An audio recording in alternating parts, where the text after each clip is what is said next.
The late afternoon sun cast long shadows across Thomas's living room, painting the worn furniture in shades of amber and gold. He sat in his favorite armchair by the window, his weathered hands resting on the armrests. His gaze was fixed on the quiet street below, where children's laughter occasionally drifted in with the soft breeze. At 55, Thomas looked older than his years, his face etched with lines that spoke of both the joys and burdens of a life dedicated to others. The room was sparse but filled with memories. A faded photograph of his late wife, Eleanor, sat on the side table, her radiant smile frozen in time. Next to it, a framed picture of Thomas in his humanitarian aid uniform stood as a reminder of the man he once was, a man full of purpose, working tirelessly in war-torn regions to bring hope and healing to those in need. Now, his days were quieter, almost unbearably so. The purpose that had once driven him seemed to have vanished the day Eleanor died. She had been his partner in every sense, sharing not just his life but his mission to make the world a better place. Her loss had left a void that nothing could fill. Thomas reached for Eleanor's photograph, his thumb gently brushing the edge of the frame. "You always knew what to do," he murmured, his voice thick with emotion. The weight of her absence pressed on him like a stone, heavy and unrelenting. The house was silent save for the ticking of the old grandfather clock in the corner. It had belonged to Eleanor's parents and now marked the passing of days that felt both too long and too short. Thomas's routine was predictable: morning coffee, tending to the small garden Eleanor had loved, and evenings spent flipping through old photo albums or watching the news. He avoided the local aid organization meetings, unwilling to face the reminders of the man he used to be. A soft knock at the door interrupted his thoughts. Thomas sighed and stood, his joints protesting with the movement. At the door stood Lily, his daughter, carrying a grocery bag in one hand and her laptop bag in the other. Her dark hair was tied back in a loose ponytail, and her eyes, so much like Eleanor's, were filled with a mix of warmth and concern. "Dad, I brought you some things," Lily said, stepping inside without waiting for an invitation. She set the bags down on the kitchen counter, her movements efficient yet gentle. "You've been skipping meals again, haven't you?" Thomas waved her off. "I'm fine, Lily. You don't need to fuss over me. I wouldn't have to if you took better care of yourself," she retorted, her tone light but firm. She began unpacking the groceries, placing fresh produce and bread in the fridge. "You know, I could cook you something for the week. It wouldn't be a problem. I don't need a babysitter," Thomas replied, though his voice lacked conviction.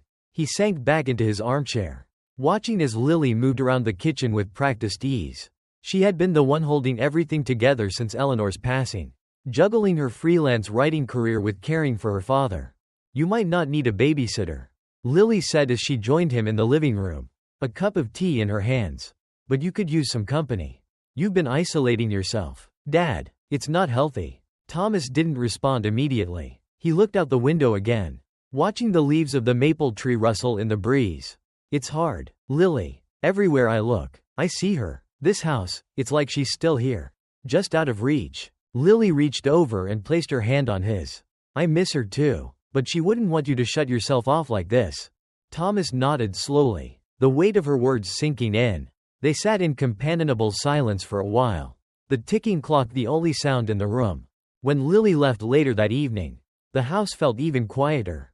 Thomas returned to his armchair, but this time, he didn't reach for a photograph or a book.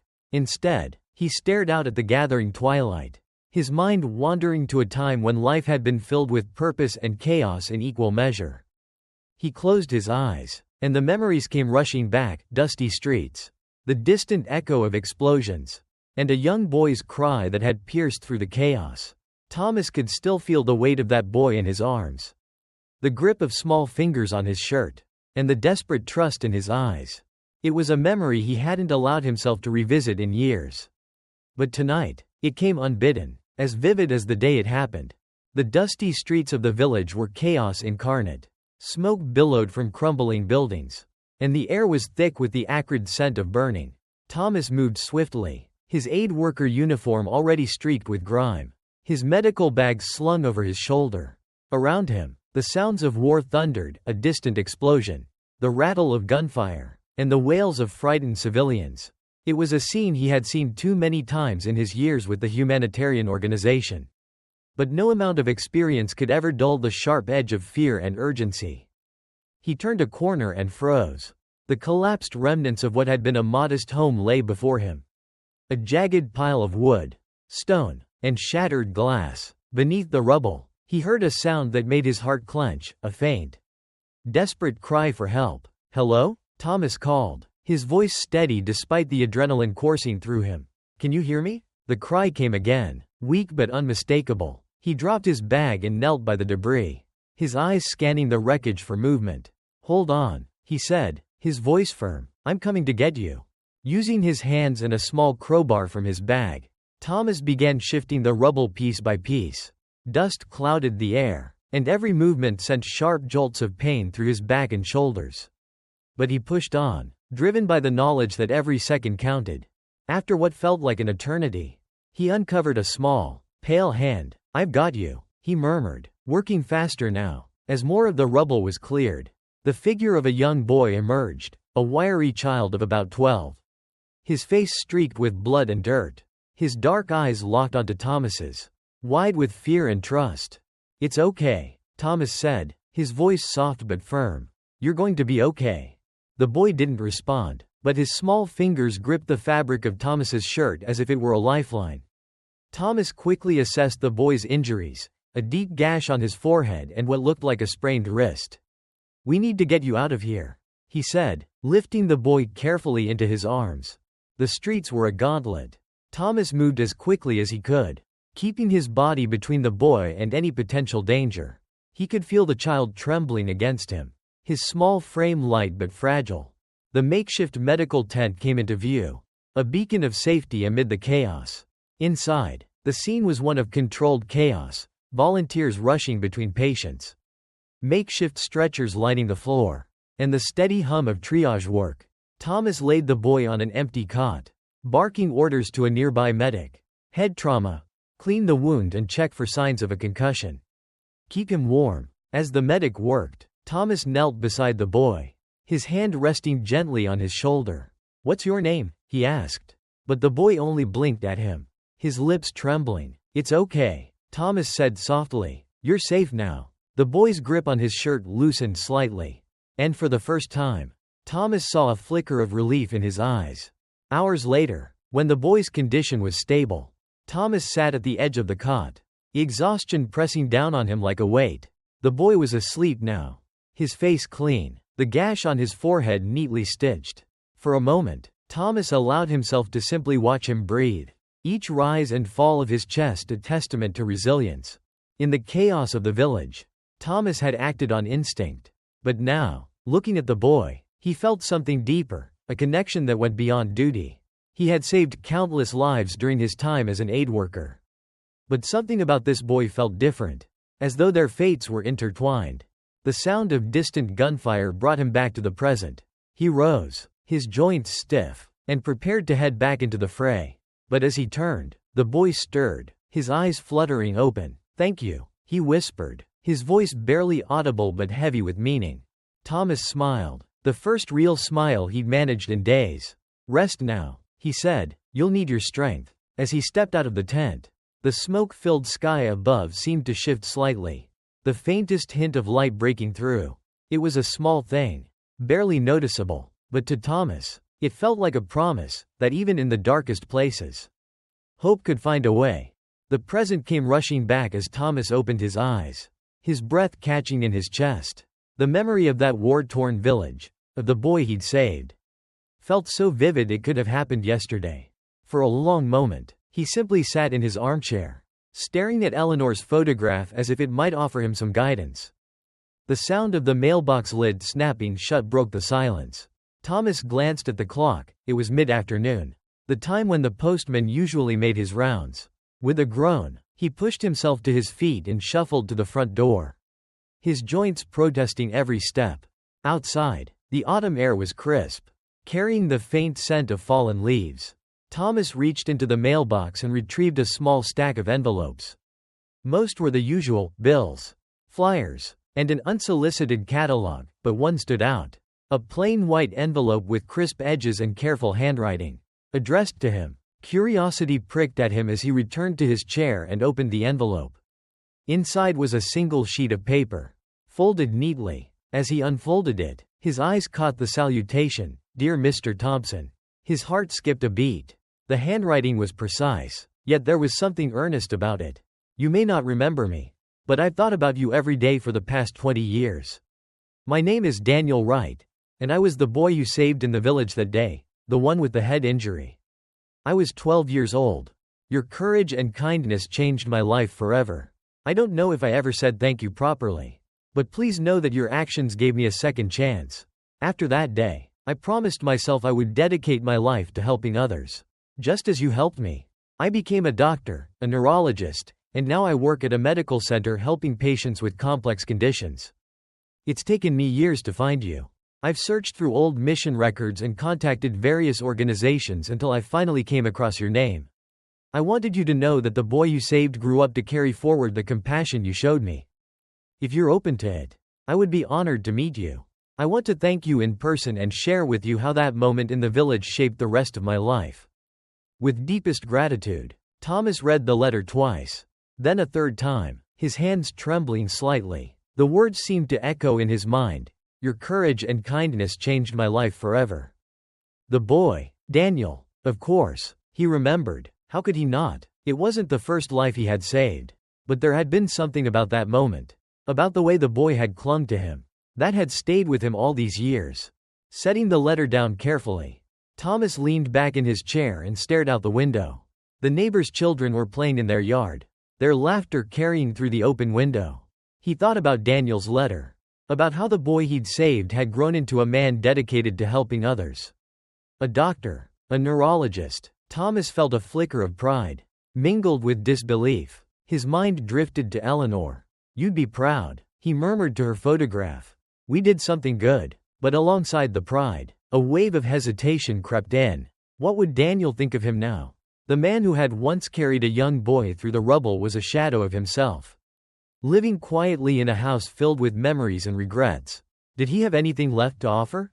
For hours, Thomas sat with the letter, his thoughts turning over the possibilities. Finally, he reached for a pen and paper. His hand hovered over the blank page before he began to write. His words slow but deliberate. "Dear Dr. Wright, thank you for your letter. Of course, I remember you. How could I forget? That day in the village is etched in my memory as one of the most significant moments of my life. To hear that you've grown into such a remarkable person fills me with pride I can scarcely put into words. I would be honored to meet you. Let me know when and where, and I will make the necessary arrangements. Thank you for reaching out after all these years. Sincerely, Thomas Thompson." He set the pen down and folded the letter, slipping it into an envelope. The act of writing it felt both liberating and nerve-wracking, as though he were opening a door to a part of himself he hadn't visited in years. The next morning, Thomas walked to the mailbox and sent the letter on its way.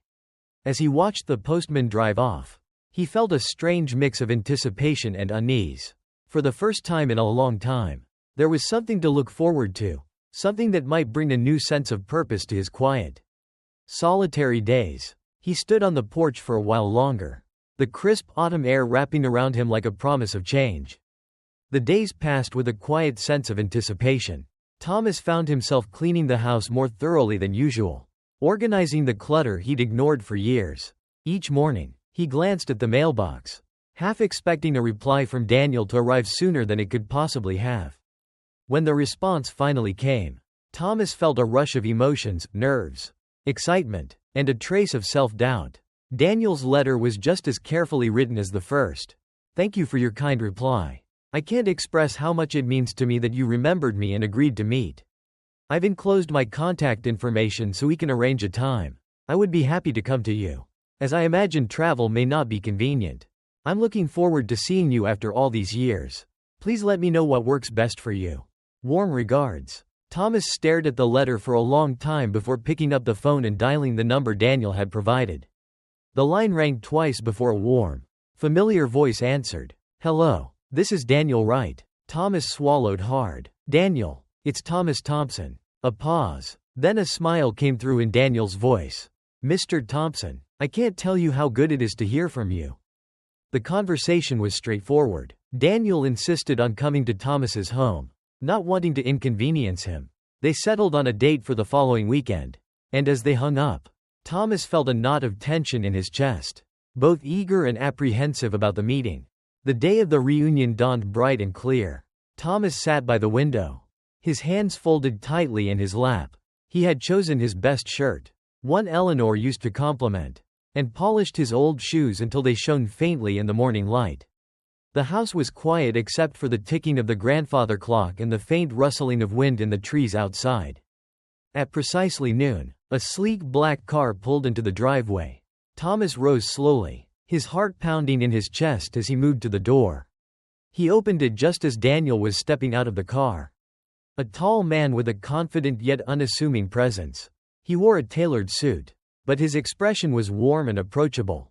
"Mr. Thompson," Daniel said, extending a hand. His smile was genuine, and his eyes, bright and full of gratitude, were unmistakably those of the boy Thomas had saved. "Call me Thomas," he replied, shaking Daniel's hand. His grip was firm but betrayed the tremor of age. "It's good to see you again." "And you," Daniel said. "I've waited a long time for this moment."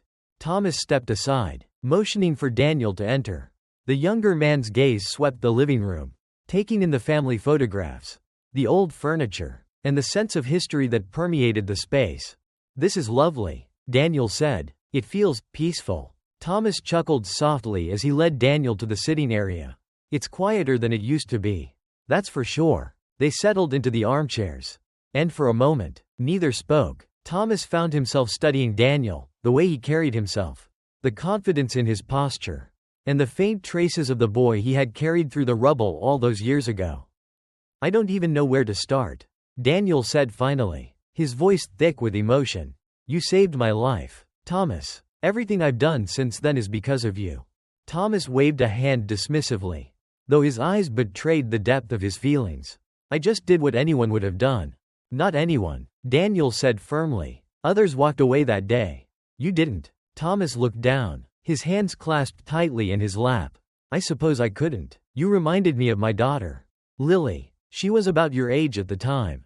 "Lily?" Daniel asked, his interest piqued. Thomas nodded. "She's my anchor these days, helping me keep things together." He gestured to a photograph on the mantel, a younger Lily smiling brightly, her arms around Thomas and Eleanor. "She seems wonderful," Daniel said sincerely. "I'd love to meet her." Their conversation stretched into the afternoon, moving from memories of the village to Daniel's journey since that day. He spoke of medical school, the grueling hours of his residency, and the moment he became chief of neurology at a prestigious hospital. "I wanted to help people the way you helped me," Daniel said, his voice steady but tinged with emotion. "Every patient I see is a reminder of what you gave me, a second chance." Thomas listened, his chest swelling with pride. "You've done more with your life than I ever could have imagined," he said quietly. "Eleanor, she would have been so proud." By the time Daniel rose to leave, the sun was beginning to dip low in the sky, casting the room in a warm golden glow. As they stood at the door, Daniel hesitated, then turned to Thomas. "Would it be all right if I visited again?" he asked. "I'd like to get to know you better." Thomas smiled, a genuine warmth spreading across his face. "I'd like that too." As Daniel drove away, Thomas stood on the porch, watching until the car disappeared from view. For the first time in years, he felt a flicker of something he thought he had lost, a sense of purpose. The house felt lighter after Daniel's visit, as if the walls themselves had absorbed the warmth of their conversation. Over the next few days, Thomas found himself smiling more, his steps less burdened by the weight of routine.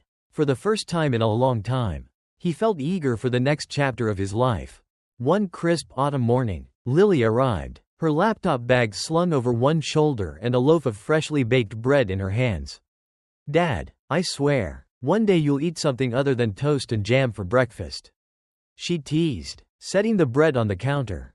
Thomas chuckled as he poured her a cup of tea. "You spoil me, you know, and you need spoiling," Lily replied, taking a seat at the table. She glanced at her father, noticing the subtle change in his demeanor, the faint spark in his eyes, the way he seemed less weighed down. "You look different, happier." Thomas hesitated, then smiled. "I had a visitor the other day. Someone from my past. Lily raised an eyebrow. Intrigued. Oh? Who? His name is Daniel Wright. Thomas began. He's the boy I told you about. The one I saved in the village years ago. Lily's eyes widened. The boy from the story? He found you? Thomas nodded, his voice growing softer as he recounted the visit. He's a neurologist now. Says he became a doctor because of what I did for him. Lily leaned back in her chair, her expression a mix of amazement and curiosity. That's incredible. He must really care about what you did for him to seek you out after all these years. He does, Thomas said, but it's more than that. Seeing him again, it reminded me of who I used to be. What your mother and I used to do together. Lily's face softened at the mention of her mother. You two made such an incredible team. It's no wonder people still remember you.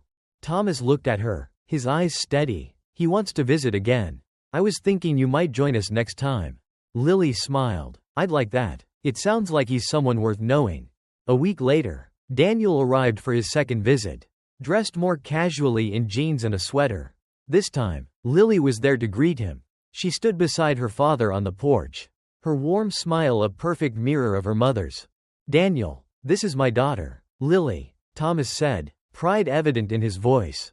It's a pleasure to meet you, Daniel said, extending his hand. Likewise, Lily replied, shaking his hand firmly. Dad's told me a lot about you. I hope only the good parts. Daniel joked, earning a laugh from both Thomas and Lily. Inside, the three of them settled in the living room. Lily served tea and slices of the bread she had baked, and conversation flowed easily. Daniel shared stories of his work as a neurologist, his passion for helping patients evident in every word. And what about you? Daniel asked Lily. Your dad mentioned you work from home. I'm a freelance writer, Lily explained, mostly articles and content for nonprofits. It gives me the flexibility to be here for Dad. That's impressive, Daniel said. Balancing work and caregiving can't be easy. It has its moments, Lily admitted, glancing at her father with a fond smile. But he's worth it. Thomas shifted in his chair, his cheeks coloring faintly. Don't let her fool you. She's the one keeping this house running. As the afternoon wore on, the conversation grew deeper. Thomas spoke more openly than he had in years, sharing stories of his humanitarian work with Eleanor. He described the hardships they faced, the lives they touched, and the dream Eleanor had once held close to her heart, a humanitarian center that combined medical care, education, and community support. She had it all planned out, Thomas said, his voice thick with emotion. Blueprints, budgets, even potential partner organizations. But after he paused, swallowing hard. After we lost her, I couldn't bring myself to follow through. Lily reached over and placed her hand on her father's. You kept her dream alive in your heart. Dad, that counts for something. Daniel leaned forward, his expression thoughtful. Do you still have those plans? Thomas nodded. They're in a folder somewhere. I kept them, but I never opened it after she passed. You should, Daniel said gently. Her dream might still have a chance to come to life. The idea hung in the air, heavy with possibility. Thomas looked at Lily and Daniel, seeing the determination in their eyes. For the first time, he felt a flicker of hope that Eleanor's vision could become a reality. As Daniel left that evening, Thomas stood on the porch, watching him drive away. Lily joined him, her arms crossed against the chill. What do you think? Thomas asked quietly. I think he's exactly what you needed, Lily replied, and maybe what I needed too. They stood in silence for a moment, the crisp night air wrapping around them. For the first time in years, the future didn't feel so daunting. Instead, it felt like a door that was finally beginning to open. The next morning, Thomas stood in the corner of his modest study, staring at the old bookshelf.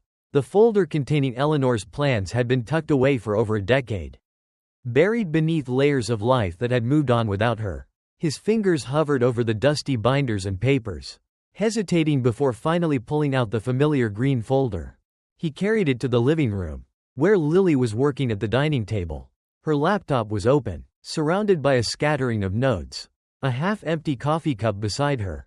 Is that, she asked, trailing off as she recognized the folder in her father's hands. It's her plans, Thomas said softly. I wasn't sure I'd ever open it again. Lily closed her laptop and motioned for him to sit. Let's look at it together. Thomas nodded and carefully opened the folder. the faint smell of old paper wafting up as he unfolded the first sheet. Eleanor's handwriting, neat, precise, and filled with her characteristic optimism, greeted them. The pages were filled with detailed blueprints, budget projections, partnership proposals, and heartfelt notes about her vision for the center. She wanted this to be more than just a place for medical care. Thomas said, his voice thick with emotion. She wanted it to be a refuge, a place where people could rebuild their lives. Lily's eyes scanned the notes, a lump forming in her throat as she imagined her mother pouring herself into this work. She thought of everything, she whispered. Education, vocational training, sustainable farming, it's all here. Thomas leaned back, his hands trembling slightly as he held a blueprint. I thought I could carry this on after she was gone. But I wasn't strong enough. Every time I looked at these plans, I saw her, and it was just too much. Lily reached out and placed her hand over his. You kept them safe, Dad, that's enough. And now, maybe it's time to bring them to life. Later that afternoon, Daniel arrived, as planned. When he stepped into the living room, he noticed the open folder on the coffee table and the way both Thomas and Lily seemed deep in thought. What's this? He asked, setting down the gift of fresh flowers he'd brought. It's Eleanor's dream, Thomas said, gesturing for Daniel to join them. The humanitarian center she wanted to build. Daniel sat down, his interest piqued, as he leafed through the pages. His brow furrowed in concentration. This is incredible, he said. It's so comprehensive. She had a real vision. She did, Lily said, her voice tinged with pride. But it's just been sitting here all these years. Daniel looked up at them, his expression serious. It doesn't have to anymore. Thomas blinked, startled by the intensity in Daniel's voice. What do you mean? I mean we could do this, Daniel said. The three of us, with my connections, your experience, and Lily's skills, we could make this a reality. Thomas hesitated. It's not that simple. Building something like this takes money, time, and people willing to believe in it. We can find those things. Daniel insisted. You and Eleanor built your lives on the idea that helping others was worth any challenge. That hasn't changed. Lily nodded, her determination matching Daniel's. He's right, Dad. This is something we can do together. For Mom, for everything you and she stood for. For a long moment, Thomas was silent. His gaze drifted to the photograph of Eleanor on the mantel, her eyes full of the same quiet strength that now shone in Lily's. Slowly, he nodded. If we're going to do this, he said, his voice steady, then we do it right. The days that followed were a whirlwind of activity. The dining table became their makeshift headquarters. Covered in blueprints, spreadsheets, and contact lists, Daniel reached out to colleagues and organizations, leveraging his medical reputation to open doors. Lily drafted proposals, using her writing skills to articulate Eleanor's vision in a way that moved potential donors. Thomas watched from the sidelines, occasionally offering advice or sharing stories about Eleanor's determination. Though his body moved more slowly these days, his mind was sharp, and his presence was a grounding force for Lily and Daniel. One evening, as they worked late into the night, Daniel leaned back in his chair, stretching. You know, he said, a hint of a smile on his lips. I never thought I'd end up working on something like this. But it feels right. Lily looked at him, her eyes warm. That's because it is right.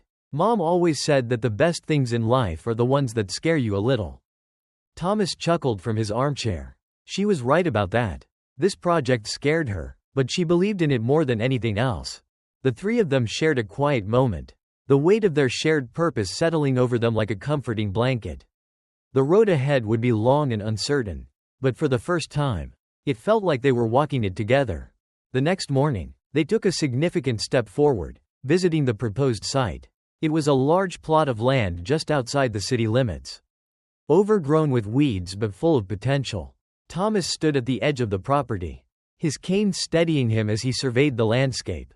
This is where she imagined it, he said, his voice barely above a whisper. She wanted it to be close enough for people to reach easily but far enough to feel like a sanctuary. Lily and Daniel exchanged a glance, their resolve hardening. We'll make it happen, Lily said. For her, and for everyone this place will help. Thomas nodded, his heart swelling with a mix of hope and pride. For the first time in years, he felt a spark of the purpose that had once driven him, a sense that Eleanor's dream and their shared legacy might finally come to life. The land buzzed with activity as surveyors and construction crews began to clear the site. Machinery rumbled as workers marked boundaries and removed debris, transforming the overgrown plot into the foundation for something new. Standing at the edge of the site, Thomas watched in silence, leaning on his cane. The roar of the machine seemed distant compared to the memories swirling in his mind. "Dad?" Lily's voice pulled him back to the present. She stood beside him, holding a clipboard, her expression a mix of excitement and concern. Thomas gave her a faint smile. "It's happening," he said, his voice steady but tinged with disbelief. "I never thought I'd see this day." Lily placed a hand on his shoulder. "Mom would be so proud." Thomas nodded, his eyes fixed on the workers. She would have been out there with them, rolling up her sleeves. Lily chuckled, and making sure everything was done to perfection. In the weeks that followed, the project began to take shape. The construction crews worked tirelessly, their progress marked by the steady rise of steel frames and the leveling of pathways. Daniel visited frequently, balancing his demanding job with his commitment to the center. His medical expertise proved invaluable as he helped design the health facilities, ensuring they met modern standards and could handle the community's needs. One afternoon, Daniel arrived at the site carrying a folder of documents. He found Lily standing near the partially constructed education wing, reviewing a list of supplies. "Hard at work as always," he said, a teasing note in his voice. Lily looked up, brushing a stray strand of hair from her face. "Someone has to keep things moving." "I brought the proposals for the medical equipment," Daniel said, handing her the folder. "We'll need to prioritize what we can afford now and what can wait." Lily flipped through the pages, her brow furrowing as she read. "This is impressive. How did you manage to get these discounts?" Daniel shrugged modestly. "Let's just say a few colleagues owed me favors." Lily smiled. "You're too modest. This will make a huge difference." Their conversation was interrupted by the sound of Thomas's voice. He was sitting under a nearby tree, chatting with one of the workers. Despite his age and declining health, he had made a habit of visiting the site every day, offering words of encouragement to the crew and sharing stories about Eleanor's vision. "He seems happier," Daniel observed, watching Thomas laugh at something the worker said. Lily nodded. "This project has given him a new lease on life. I think it's helping him heal." Daniel's expression softened. "And you? How are you holding up?" Lily hesitated, then shrugged. "I'm managing. It's a lot, but it feels worth it." Daniel studied her for a moment. "You don't have to do this alone. You know, if there's ever anything you need." "I know," Lily said, her voice quieter now. "Thank you." As the project progressed, the challenges became more apparent. Fundraising remained a constant struggle, with deadlines looming and donor commitments sometimes falling through. Bureaucratic red tape threatened to stall permits, and unexpected costs stretched the budget thin. One evening, after a particularly frustrating day of negotiations, Lily and Daniel sat in the site's temporary office. The air was heavy with tension. Stacks of papers and invoices spread across the desk. "This is impossible," Lily said, rubbing her temples. "Every time we solve one problem, 3 more pop up." Daniel leaned back in his chair, his expression thoughtful. "It's not impossible. It's just hard." Lily looked at him, exhaustion evident in her eyes. "How do you stay so optimistic?" Daniel smiled faintly. "I remind myself why we're doing this. Every patient I've treated, every life I've seen change, it's because someone cared enough to make it happen. Your mom cared, your dad cared, and now we're carrying that forward." Lily's shoulders relaxed slightly as his words sank in. "You always know what to say. It's easy when I believe in what we're doing," Daniel said, "and in you." Meanwhile, Thomas's health began to show signs of strain, though he tried to hide it. Lily and Daniel noticed the way his steps grew slower and his breathing heavier. One afternoon, as he stood watching the construction, he swayed slightly, gripping his cane for balance. "Dad, sit down," Lily said, rushing to his side. "I'm fine," Thomas insisted, though his voice lacked conviction. Daniel appeared a moment later, his medical instincts kicking in. "Let's get you into the shade," he said firmly, guiding Thomas to a bench. As they sat together, Thomas sighed. "I'm not as strong as I used to be. But I'll be damned if I don't see this through." "You don't have to push yourself so hard," Daniel said gently. "We've got this." Thomas shook his head. "It's not about that. It's about being here." For her. For all of you. Lily knelt in front of him, her eyes shining with unshed tears. You've done enough. Dad, just being here means everything. Thomas placed a hand on her shoulder. I'm proud of you, Lily. And of you too, Daniel. Eleanor's dream is in good hands. As the sun set over the construction site that evening, the steel frames of the buildings cast long shadows across the ground. Thomas, Lily, and Daniel stood together, watching as the workers packed up their tools. It's starting to feel real, Lily said softly. It is real, Daniel replied, and it's going to change lives. Thomas smiled faintly, his gaze distant but content. You two are doing something extraordinary. Don't ever forget that. The three of them stood in silence as the last rays of sunlight painted the sky in hues of orange and gold. A quiet promise of the hope they were building together. The project was nearing its halfway point. But with progress came challenges that tested their determination. Supplies arrived late, funding stalled as donors hesitated, and the weather turned unpredictable, with sudden downpours slowing construction. Each day seemed to bring a new hurdle. Lily sat at the temporary office late one evening, the fluorescent light above casting harsh shadows across the paperwork spread before her. Her fingers hovered over the keyboard as she drafted yet another email to potential donors. Her thoughts swirled with worry, her chest tight with the weight of responsibility. Burning the midnight oil again? Daniel's voice broke the silence as he entered the office, holding 2 cups of coffee. Lily looked up, exhaustion evident in her eyes. What choice do I have? We're running out of time, and the budget is tighter than ever. Daniel set a cup in front of her and sat down across the table. You can't do everything, Lily. We're a team. Let me help. You already do more than enough, she said, though her voice lacked conviction. And so do you, Daniel replied, his tone gentle but firm. But this isn't sustainable. You'll burn yourself out before we even get to the finish line. Lily sighed, leaning back in her chair. I just feel like if I don't keep pushing, we'll let everyone down, Mom, Dad, everyone who's counting on us.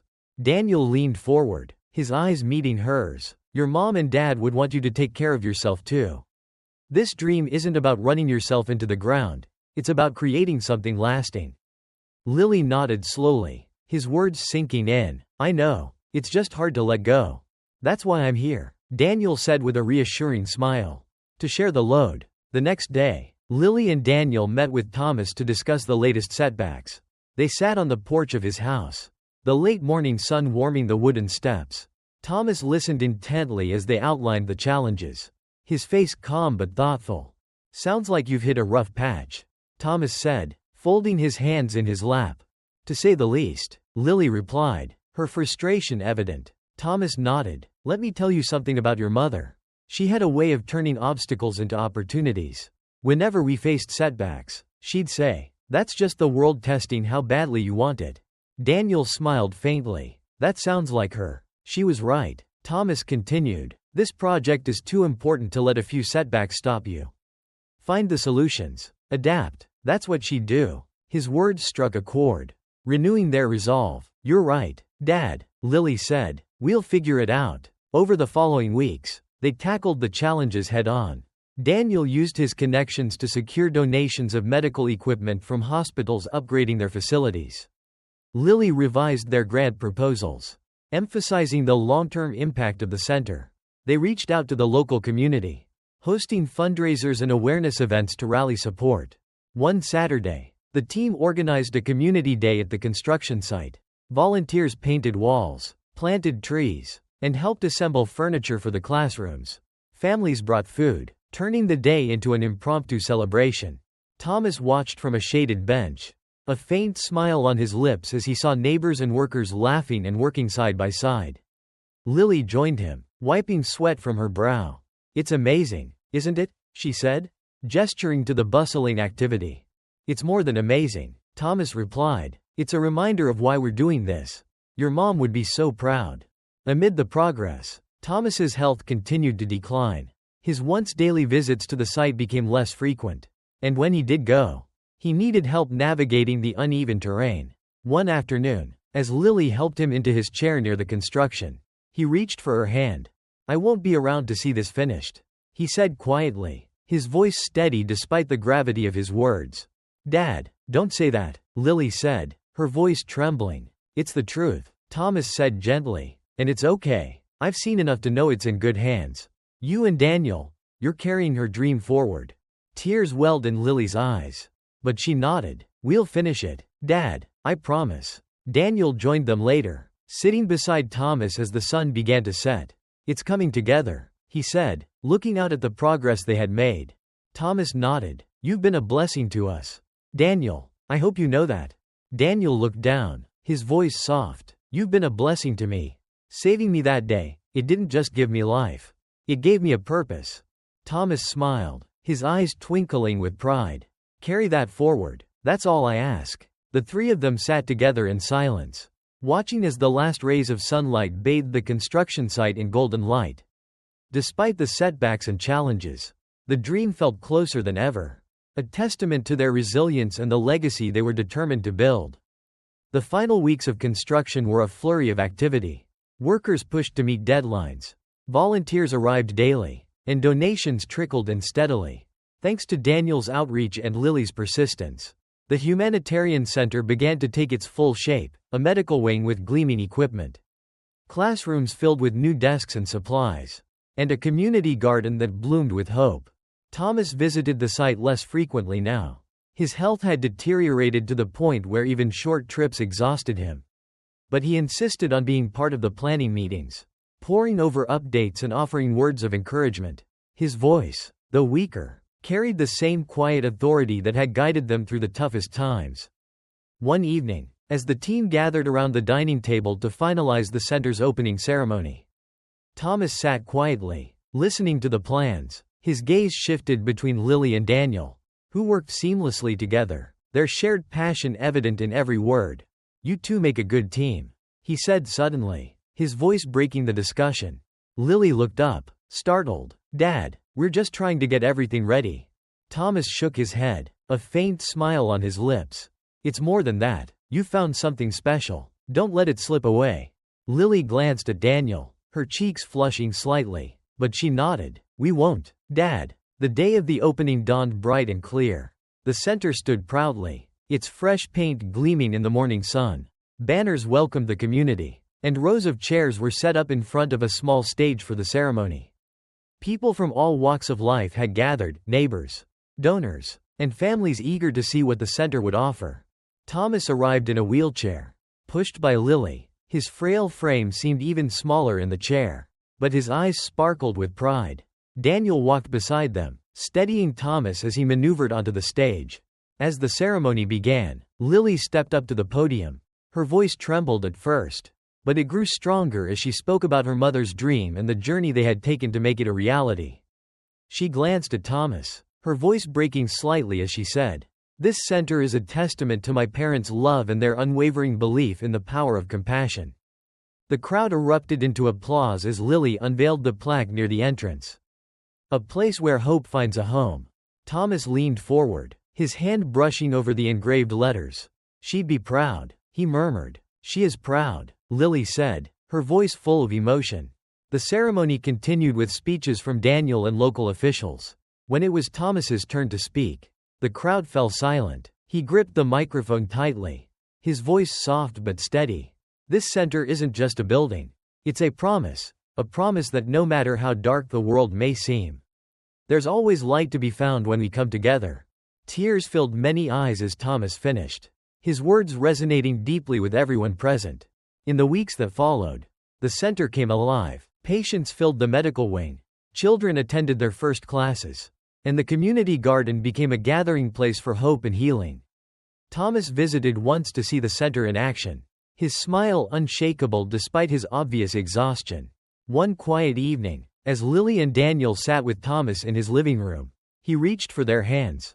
"It's time," he said softly. "Time for what, Dad?" Lily asked, her voice trembling. "For me to rest," Thomas replied. "I've seen the dream come true. I've done my part." Tears filled Lily's eyes, but she nodded, understanding the depth of his words. Daniel squeezed Thomas's hand, his voice thick with emotion. "You've done more than anyone could ever ask." In the early hours of the next morning, Thomas passed away peacefully in his sleep. Surrounded by love, the house was filled with a profound stillness. The kind that comes when a life has been lived with purpose and meaning. Months later, Lily and Daniel stood in the garden at the center. The air was filled with the sounds of laughter and conversation as families gathered for an event celebrating the center's first successful quarter. The medical wing had treated hundreds of patients, and the educational programs had helped dozens of children and adults. Lily knelt by a small plaque placed in the garden, where Eleanor's name was etched alongside Thomas's. "They're here," she said softly. "In everything we've built." "They are," Daniel agreed, his arm around her shoulders. "And so are you." As the sun set, casting the center in golden light, Lily turned to Daniel. "We've come so far, but there's still more to do. I think Mom and Dad would want us to keep going." Daniel smiled. "Then let's keep going." Together, hand in hand, they walked through the center's grounds, their hearts full of gratitude and hope. The legacy of Eleanor and Thomas Thompson lived on, not just in the bricks and mortar of the center, but in every life it touched, a testament to love, resilience, and the power of compassion. And so, the story ended where it began, with a dream, a connection, and the enduring belief that one act of kindness could change the world.